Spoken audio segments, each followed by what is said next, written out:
Well, I putzed around with the Arian's rototiller a little bit and did a little more investigation. I still didn't have any spark after cleaning the points, and I'm not sure that the rototiller itself will actually work. And to be honest with you, I have no use for it, and it's not worth enough to put a lot of time and energy into. And time is more important to me at the moment than the money aspect, though I can always use the money. But I can sell it on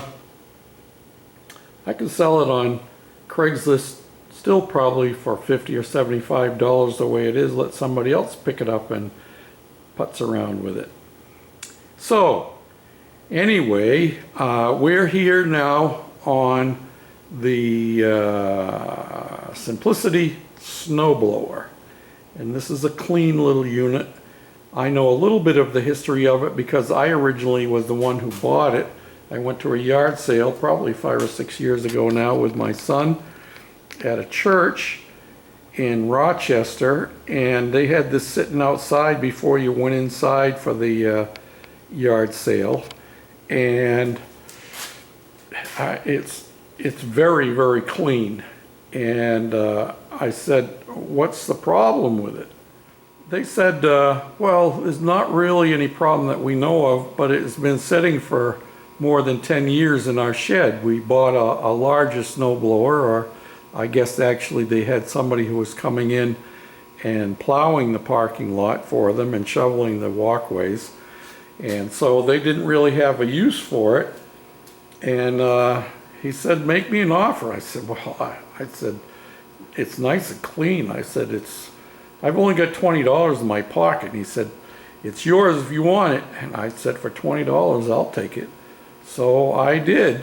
And I brought it home, cleaned the carburetor out, and it started, and it has run well for a couple of years. But now, my son hasn't, I know he hasn't drained the gas because there's still gas in it now. And so I'm sure the carburetor needs a good cleaning out. But we'll start off with the beginning.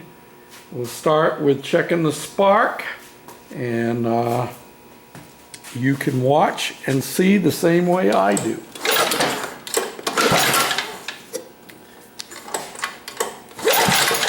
Did you see that?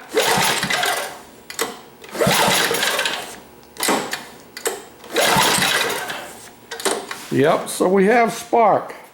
So our next thing to do is to tear into the carburetor.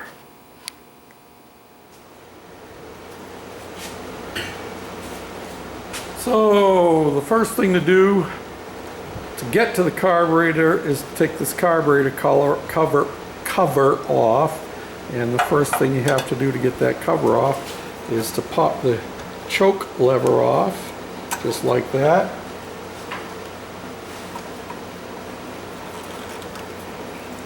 And 2 screws here.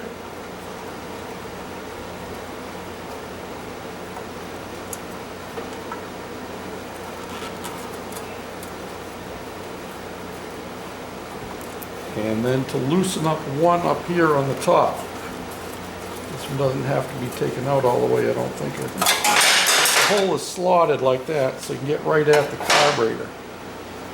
And I see the primer is not working, which leads me to believe that maybe there is no fuel down inside the carburetor float bolt. That's a good possibility.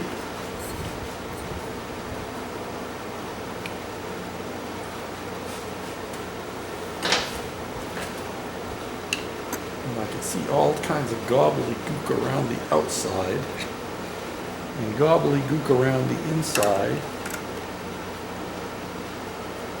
And the plunger is working. It holds pressure. If you look over here, if I push this in like that and then hold my finger over the end of the line, see it holds it in there. See that? Let it go and it pops right out. So no, that's not an issue. So the next thing to do is put a clamp on the gas line.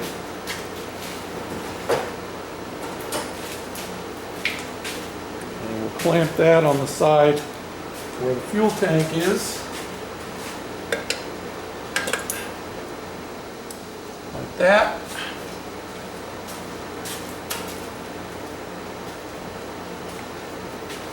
And we'll take this clip here off. Slide it back like that. That's nice and loose. So now we're going to get in there with a 7/16 wrench.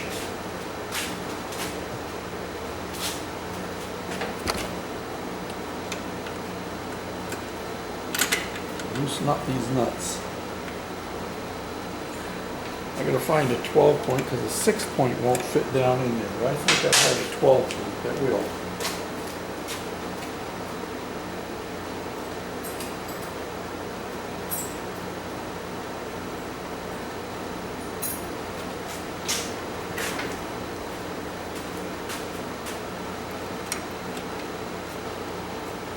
And it still won't quite fit in there. Oh,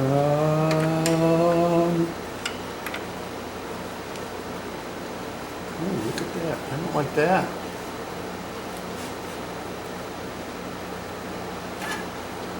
Don't like that. That shouldn't be loose like that.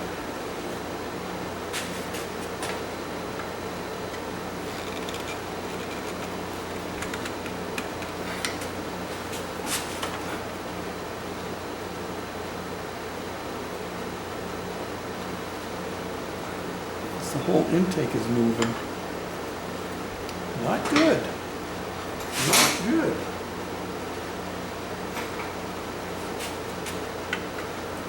I end up having to take the intake manifold off of here. Definitely going to pull that fuel line back.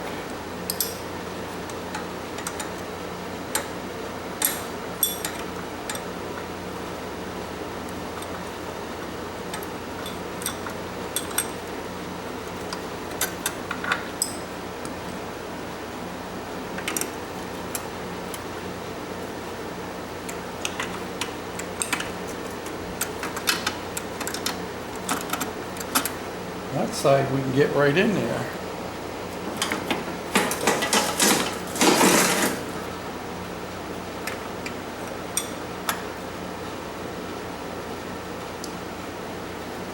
Sometimes you wish that the engineers would be required to work on these machines.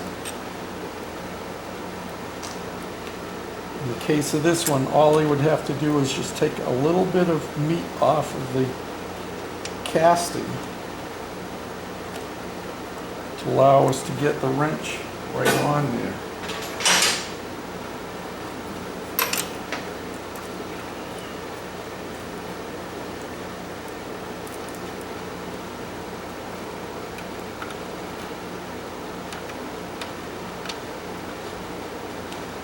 Just so we don't forget, this line going to the governor, that goes into the hole that's pointing right at the choke shaft, right in line with the top of the carburetor. From the looks of it, there's only one hole it could go into anyway, but it's always good to have a point of reference. And for that matter, I should do what I have often done in the past, and I should get in the habit of doing again. I've gotten out of the habit of doing it.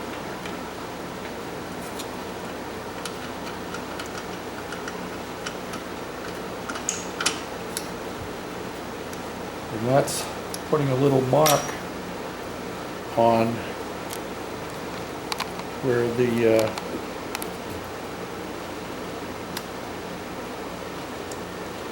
shaft really goes. And as I said, in this case, you could really only get it on this one. So we'll mark it anyway. So you can see what I'm talking about.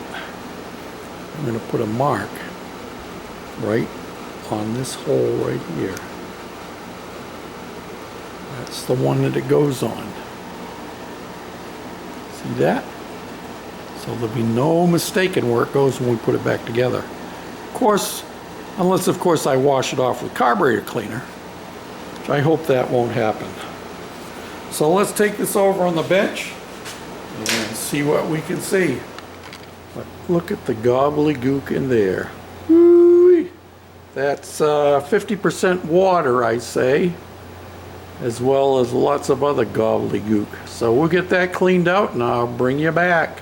I think what we're going to do is we're going to take this carburetor and pull all of the needle valves and stuff out of it, and we're going to soak it in the carburetor cleaner.